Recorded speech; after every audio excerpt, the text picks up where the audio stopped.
Dear students, let us start the second unit of the topic Nelson Mandela Long Walk to Freedom. When Mr. Mandela was addressing the vast gathering on the occasion of the swearing-in ceremony, he described that the independence of South Africa is a God's gift. It is hard earned and it must be preserved. So he prayed God to have a blessing on South Africa and also wished the freedom to live long. At that time, what happened? A spectacular rally. Spectacular rally means a spectacular show, impressive display that just appeared in South African sky by the African jets, helicopters and troop carriers who roared in a perfect formation over the Union buildings. They all came to pay respect. They came in honor of the newly elected president. Simultaneously, it was also a manifestation of their loyalty to the democracy.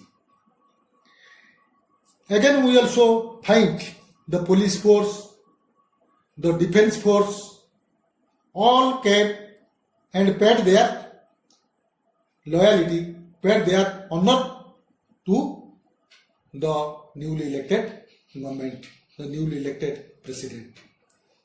Mr. Mandela is reminded of the fact that the same police force, the same defense force earlier came to arrest him, not to salute him. But now the same defense force and police came to respect the newly elected president and pledge their loyalty. Mr. Mandela says how the air show ultimately came to an end with the South African flag under the smoke of the jet. The day was symbolized for me by the playing of our two national anthems.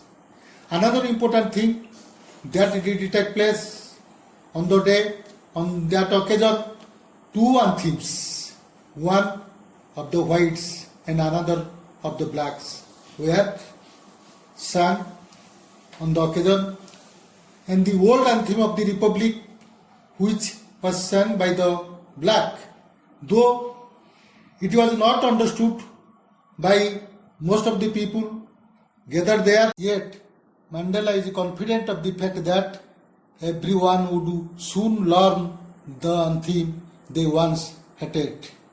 And it was the day which just was symbolic of coexistence and cooperation for both the whites and the blacks.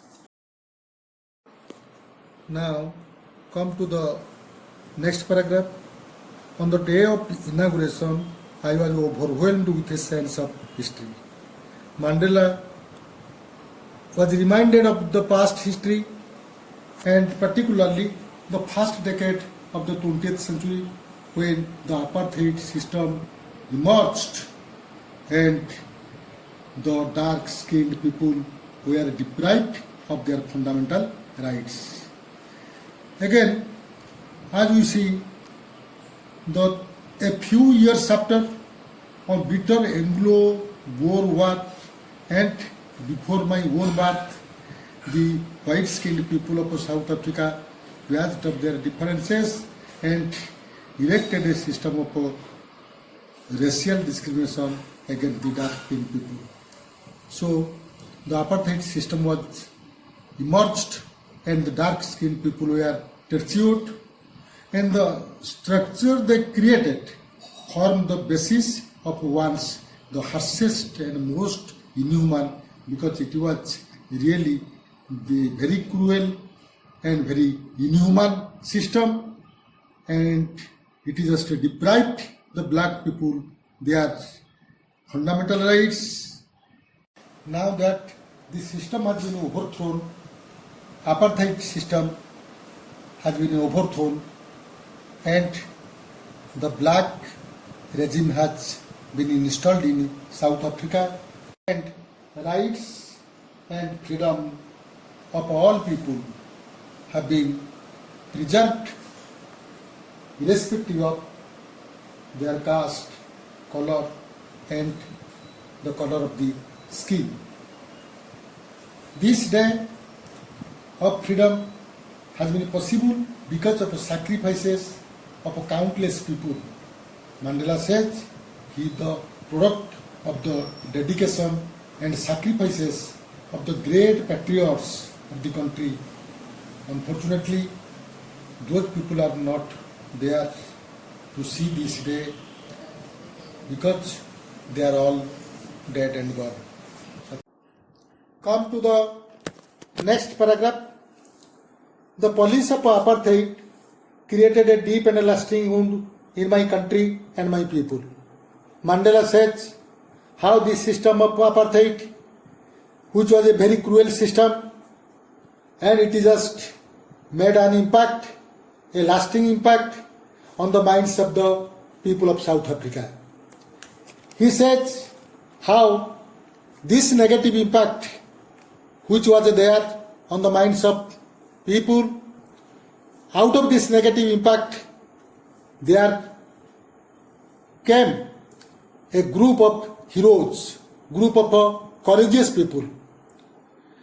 This negative impact, this oppression, this brutality helped indirectly for the emergence of some great heroes who fought against injustice, fought against cruelty, fought against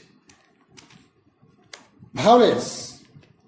He further says, perhaps such depths of oppression and brutality were required to give birth those courageous people, to those heroes. Mandela further says that the country South Africa, which was full of minerals and gems, full of wealth, but in his opinion, the real worth, the real valuable wealth were the people of the country. Because in his opinion, the people of the nation are more valuable, more precious than the purest diamonds and gems, as the real strength lies with the people, not with the gems or diamonds. In the next paragraph, Mandela says how his comrades, I mean the heroes and courageous people, those nationalists who were born out of that hard time, they were really the men of courage. Because Mandela learned from them the meaning of courage. Mandela says how those people, those heroes stood up to attack censors without breaking, showing a strength and resilience. Resilience means the ability to deal with any kind of hardship and recover from its effects. Those people showed a strength and resilience, and Mandela learned from those courageous people how to overcome fear. He means that courage doesn't mean the absence of fear, but the ability to overcome it. Then Mr. Mandela says how man is born free. No one is inborn with hatred.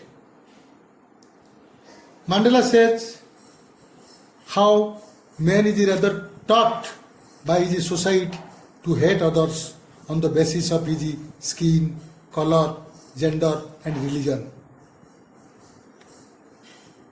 Mandela says, if man is taught to hate others, why won't he be taught to love others?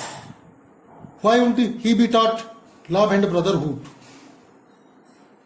He says how he was in the prison and he was being treated brutally.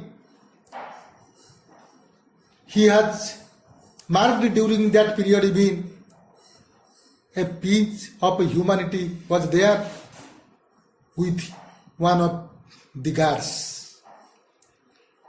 Thus he strongly believes that goodness in man can be suppressed but not eliminated. In this paragraph, Mr. Mandela explains and emphatically says that love, not heartedness, is an inherent quality in man. With this, the second unit of the topic comes to an end. Thank you.